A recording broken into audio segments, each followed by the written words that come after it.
El sonido de lo imposible. Cuando la guerra comenzó antes de la historia, imagina escuchar en las colinas del siglo IV a.C. el sonido de un trueno mecánico.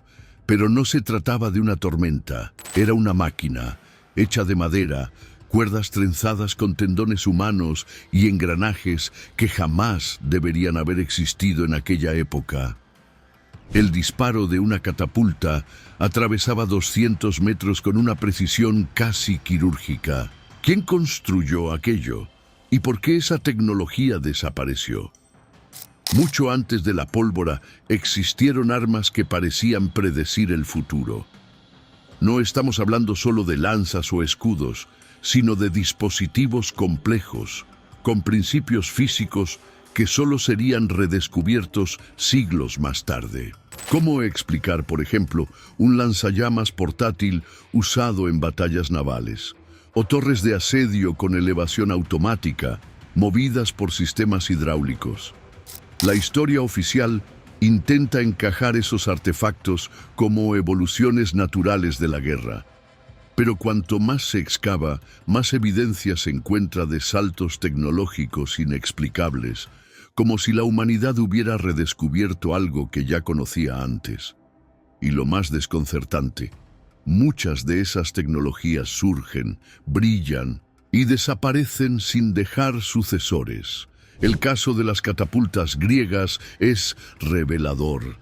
Arquímedes, el genio de Siracusa, habría diseñado sistemas capaces de calcular el ángulo y la fuerza del disparo en función de la distancia al enemigo, como un software analógico de balística.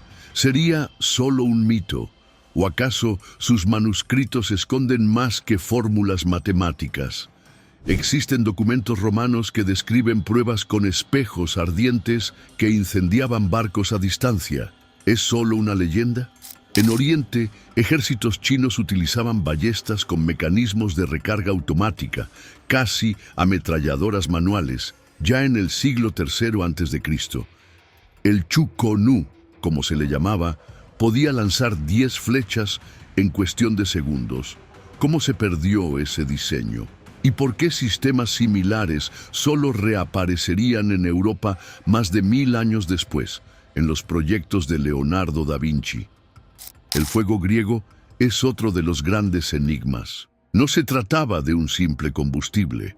Era una sustancia líquida que ardía sobre el agua, se adhería a la piel y no se apagaba con agua. Los registros bizantinos son vagos. Algunos dicen que estaba hecho con petróleo. Otros mencionan nitrato. Pero ningún laboratorio moderno ha logrado recrear la fórmula exacta. E incluso el ejército actual de Grecia afirma no tener acceso al secreto. Existen relatos aún más perturbadores. En Armenia se descubrieron inscripciones que hablan de relámpagos en cajas usados para proteger fortalezas. En Hatra, en la actual Irak, arqueólogos encontraron un dispositivo circular con cavidades que recuerdan a un tambor de municiones. ¿Habría sido parte de un arma rotativa? Si fuera cierto, esa tecnología habría antecedido en más de 1500 años a la primera ametralladora. Pero lo más intrigante está en los patrones. Armas avanzadas surgen en períodos de intensa crisis o amenaza, y luego son suprimidas, ocultas o simplemente olvidadas. Como si existiera una mano invisible controlando lo que la humanidad puede o no puede utilizar. ¿Por qué tecnologías tan eficaces desaparecieron sin dejar rastro? ¿Por qué el conocimiento se retrae en lugar de evolucionar de forma lineal? Algunos investigadores sugieren que esas armas no fueron invenciones, sino remanentes. Fragmentos de un conocimiento anterior, heredado por civilizaciones que intentaron imitar algo que ya existió. Como si estuviéramos constantemente redescubriendo el pasado y no realmente inventando lo nuevo. Entonces surge la pregunta: ¿y si las armas más letales de la antigüedad no hubieran sido creadas, sino reactivadas? No fruto de la imaginación humana, sino de la memoria de algo mucho más antiguo. Arquitectos de la destrucción. máquinas que no deberían existir. En el corazón del Imperio Romano, ingenieros militares crearon verdaderos monstruos de guerra. Uno de los más temidos era el Escorpio, un arma de precisión que recordaba a un cañón primitivo, capaz de disparar dardos con fuerza letal a más de 300 metros. Pero había algo extraño en esos dispositivos. Las descripciones técnicas indican mecanismos de tensión y contrapeso tan avanzados que solo tendrían sentido con conocimientos de ingeniería modernos. ¿Estaban los romanos aplicando principios que ni siquiera comprendían completamente? Los manuales de guerra de Vitruvio, ingeniero del siglo I a.C., describen torres móviles con sistemas de amortiguación y ruedas giratorias en ejes múltiples, detalles que no deberían haber aparecido antes de la Revolución Industrial. La duda persiste. ¿Cómo llegaron esos conocimientos hasta allí? ¿Habría Vitruvio adaptado modelos de máquinas mucho más antiguas? ¿O alguien habría ayudado a los romanos a construir sus arsenales? Los romanos también desarrollaron lo que hoy llamaríamos armas químicas rudimentarias. Durante el sitio a la ciudad de Dura Europos, en el actual territorio sirio, arqueólogos encontraron indicios de una sustancia sofocante que habría sido liberada en los túneles por los soldados romanos. La composición: azufre y betún quemados, creando gas tóxico. La primera guerra química de la historia podría haber ocurrido mucho antes de lo que pensamos, pero Roma no estaba sola. Al otro lado del mundo, los hindúes ya mencionaban en sus textos sagrados armas que causaban miles de chispas, que cegaban los ojos y dejaban cadáveres mutilados sin que una hoja los tocara. Las descripciones recuerdan explosiones, y algunos estudiosos de las escrituras védicas afirman que hay referencias a dispositivos capaces de liberar energía concentrada. ¿Mito? ¿O una alegoría de armas reales perdidas en el tiempo? Los hititas, una civilización poco mencionada, también dejaron pistas. En Hattusa, su antigua capital, se encontraron muros con inscripciones que detallan máquinas para empujar murallas, con ruedas dentadas y contrapesos móviles. Estos textos no son leyendas, son órdenes militares grabadas en tablillas de arcilla. ¿Serían los prototipos de arietes automatizados? ¿Y cómo fue posible eso en una época sin la menor estructura industrial? En el norte de África, las legiones cartaginesas habrían usado dispositivos portátiles para lanzar proyectiles de metal a alta velocidad. Algunas teorías afirman que los cartagineses conocían aleaciones metálicas que permitían mayor resistencia al calor y al impacto. Eso explicaría la eficiencia de los lanzadores de llamas mencionados en batallas navales, un arma parecida a un lanzallamas moderno. Y no podemos olvidar la máquina más controvertida de Arquímedes, el Clow of Archimedes, un brazo mecánico que, según testimonios romanos, podía levantar barcos enteros del agua y arrojarlos de vuelta con violencia. Ningún arqueólogo ha encontrado los restos de esa arma, pero las descripciones son consistentes, provenientes de fuentes distintas. ¿Habría descubierto Arquímedes un principio físico que solo se comprendería siglos después? El patrón se repite: sociedades consideradas primitivas, desarrollando armas con eficiencia y sofisticación que desafían su época. Los registros existen, pero la ciencia moderna duda en aceptarlos como reales, porque eso exigiría reescribir la cronología de la tecnología. Mejor clasificarlos como exageraciones históricas o leyendas y seguir adelante. Pero ignorar esos relatos es como cerrar los ojos ante las huellas que alguien dejó en medio del desierto del tiempo. Cada pieza, cada documento, cada ruina puede ser parte de un rompecabezas mayor, una ingeniería olvidada que no estaba limitada a las herramientas, sino a una lógica de guerra que trasciende el propio período histórico. Después de todo, ¿Quién enseñó a esos pueblos a construir armas con tal precisión?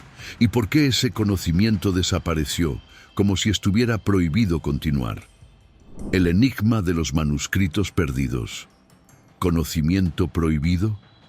En 1903, en las cavernas de Dunhuang, en China, un monje reveló accidentalmente un conjunto de manuscritos que había estado sellado por más de 1000 años. Entre los textos religiosos y comerciales había diagramas de armamentos, incluida una máquina que, al ser activada, liberaba dardos en todas las direcciones al toque de una palanca. Lo más impresionante, la descripción mencionaba un mecanismo de gatillo por presión de aire. Eso en el siglo VII. ¿Por qué se ocultó ese conocimiento? Otros textos enigmáticos surgieron en el desierto del Sinaí. Manuscritos copto-griegos hablaban de instrumentos de luz y humo, usados por soldados durante batallas entre tribus rebeldes y fuerzas imperiales. Algunos fragmentos indicaban el uso de minerales triturados y líquidos inflamables. Una descripción que recuerda la construcción de granadas rudimentarias. Y eso en el siglo IV. ¿Dónde se desarrollaron estas técnicas? O mejor dicho, ¿de dónde fueron recuperadas? Durante excavaciones en el sur de Italia, en 1997, arqueólogos encontraron tubos de cerámica con rastros de nitrato y carbón, escondidos en una cámara subterránea datada del período etrusco. Aparentemente eran reservorios de una sustancia explosiva usada para defensa ritual, según las inscripciones. Ese descubrimiento fue rápidamente silenciado. Ninguna universidad publicó un estudio oficial. ¿El motivo? Los niveles de nitrato encontrados no coincidían con lo esperado para aquella época. ¿Sería pólvora primitiva? En el mundo islámico, durante el califato abasí, ingenieros crearon autómatas que no solo divertían, sino que atacaban. Registros describen leones mecánicos que escupían chorros de fuego y soldados de cobre que disparaban proyectiles al detectar movimiento. Algunos investigadores creen que esos relatos fueron embellecidos, pero los manuscritos de Al-Jazari muestran diagramas detallados, engranajes, sistemas hidráulicos y sensores rudimentarios. ¿Ciencia o ficción? En el Japón del período Heian, las leyendas hablan de cajas del trueno escondidas en templos que explotaban al ser abiertas sin permiso. Al principio parecían mitos, hasta que en el año 2008 un grupo de restauradores encontró en un antiguo monasterio piezas metálicas conectadas por hilos y pequeños recipientes con vestigios de azufre y carbón. ¿Armas trampa medievales? ¿O algo más elaborado, transmitido como un secreto solo a los monjes? La Edad Media europea también guarda sus propios fantasmas. En manuscritos carolingios hay descripciones de espejos negros usados para cegar soldados en el campo de batalla. Las ilustraciones muestran paneles reflectantes curvados, y la leyenda sugiere que eran usados en colinas para reflejar la luz del sol contra ejércitos enemigos. Un uso primitivo de la luz concentrada. Esto hace eco a los relatos de las armas solares de Arquímedes y plantea una nueva sospecha. ¿Serían esas armas parte de una misma tradición tecnológica perdida? En el Perú, mucho antes de la llegada de los españoles, los chachapoyas erigieron fortalezas con estructuras defensivas que incluían piedras huecas llenas de polvo oscuro e inflamable. Las leyendas locales hablan del fuego que los dioses escondían en las piedras. Cuando los invasores españoles tomaron esas regiones, muchos de esos artefactos fueron destruidos o llevados sin registro. ¿Armas ancestrales o memorias de algo aún más antiguo? Existe un hilo invisible que conecta civilizaciones separadas por mares, desiertos y milenios. La noción de armas que surgen brevemente, cambian el curso de guerras y luego desaparecen como si nunca hubieran existido. No se trata solo de espadas o flechas. Son dispositivos con ingeniería, con principios físicos y químicos, con precisión. ¿Y si todas esas invenciones no fueran excepciones? ¿Y si fueran solo las puntas visibles de un iceberg tecnológico sepultado por la historia? Un saber prohibido, camuflado, reciclado y de vez en cuando reactivado. Porque tal vez alguien decidió que ese tipo de conocimiento no debía sobrevivir a su tiempo. El legado de los ingenieros invisibles. ¿Quién estaba detrás? Detrás de cada arma inexplicable de la antigüedad surge una pregunta aún más inquietante.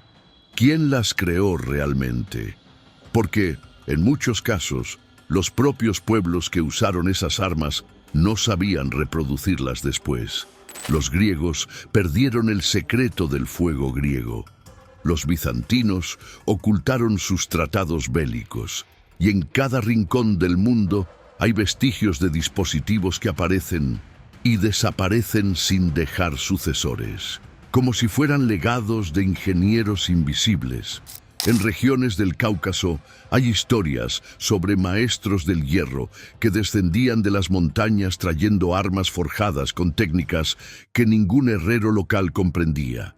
Exigían silencio, ofrecían sus artefactos y luego desaparecían sin dejar rastro. Y entonces la aldea se volvía invencible, por un tiempo, hasta que el arma se desgastaba y nadie sabía cómo repararla. Leyendas o relatos de intermediarios de un conocimiento oculto. En los Andes, chamanes hablan de ancestros que hablaban con piedras, esculpiendo armas que respondían al sonido. En excavaciones en los alrededores de Tiwanaku, arqueólogos encontraron tubos y cavidades que amplifican vibraciones, como si hubiesen sido usados para manipular frecuencias. ¿Habría sido posible activar trampas o armas solo con sonido? Esto hace eco de teorías sobre tecnología acústica usada para mover piedras y, tal vez, para algo más destructivo. En Sumeria, textos cuneiformes mencionan artefactos entregados por los Apkallu, seres que vinieron de las aguas y enseñaron ciencia y guerra. Entre los dones listados estaban las fórmulas del fuego que no se apaga y los círculos del trueno. Estas expresiones son vagamente poéticas, pero cuando se comparan con descripciones de armas incendiarias y dispositivos metálicos, parecen mucho más concretas. ¿Quiénes eran los Apkallu? ¿Mitología o memoria de instructores reales? En la tradición hebrea, el libro de Enoc habla de ángeles caídos que enseñaron a los hombres el uso de metales, armas y cosméticos, conocimientos que, según el propio texto, corrompieron a la humanidad. Esta idea también aparece en mitos babilónicos, hindúes e incluso nórdicos. En todas esas culturas hay una constante. El saber bélico siempre se retrata como un don peligroso, otorgado por seres exteriores, y que siempre exige un precio. Pero, ¿y si esos mitos no fueran solo advertencias morales? ¿Y si fueran códigos cifrados para eventos reales, visitas, contactos, transmisiones de tecnología de origen no humano? Esta hipótesis, aunque audaz, está siendo considerada incluso por científicos como Avi Loeb, quien propone la existencia de inteligencia tecnológica anterior a la humanidad, quizá incluso subterránea o interdimensional. Sea por intervención externa o por la reminiscencia de una civilización anterior a la nuestra, los patrones se repiten. Armas avanzadas surgen de la nada. Pueblos se vuelven invencibles por un corto periodo. Y luego, el olvido. No porque no funcionaran, sino porque alguien o algo forzó su desaparición. El mundo moderno aún intenta reproducir el fuego griego, pero fracasa. Intenta entender cómo ciertos proyectiles fueron disparados con tanta fuerza, y no lo logra. Intenta encontrar los engranajes descritos en los manuscritos, pero se topa con un silencio arqueológico. No se trata solo de ausencia de pruebas. es la presencia de un silencio deliberado. Tal vez no hayamos perdido esas armas. Tal vez fuimos forzados a olvidarlas. O tal vez apenas estemos comenzando a reencontrarlas. El ciclo del olvido, cuando la guerra precede a la historia. Si todas esas armas realmente existieron, ¿por qué la historia insiste en ignorarlas? La respuesta quizás no se encuentre solo en la arqueología, sino en un patrón psicológico y civilizacional. Todo lo que amenaza demasiado el orden vigente es borrado. Y pocas cosas amenazan tanto como el reconocimiento de que sociedades antiguas dominaban tecnologías que ni siquiera hoy logramos comprender. Pero hay algo aún más inquietante. La desaparición de esas armas no fue gradual. En varios casos fue repentina, como si algo o alguien interviniera para garantizar que ciertos conocimientos no fueran transmitidos. Un corte, un trauma histórico, un reinicio.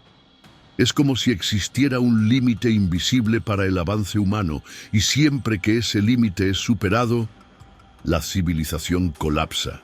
Al final del siglo XIX, exploradores encontraron en cavernas de Túnez inscripciones antiguas que mencionaban la ira del cielo como castigo por el uso de las armas del trueno. Relatos similares aparecen en los Vedas, en los libros de Enoch, en las tablillas sumerias. No se trata de guerras comunes, sino de catástrofes provocadas por armas tan destructivas que la propia naturaleza reaccionó. Nos enfrentamos a una hipótesis escalofriante.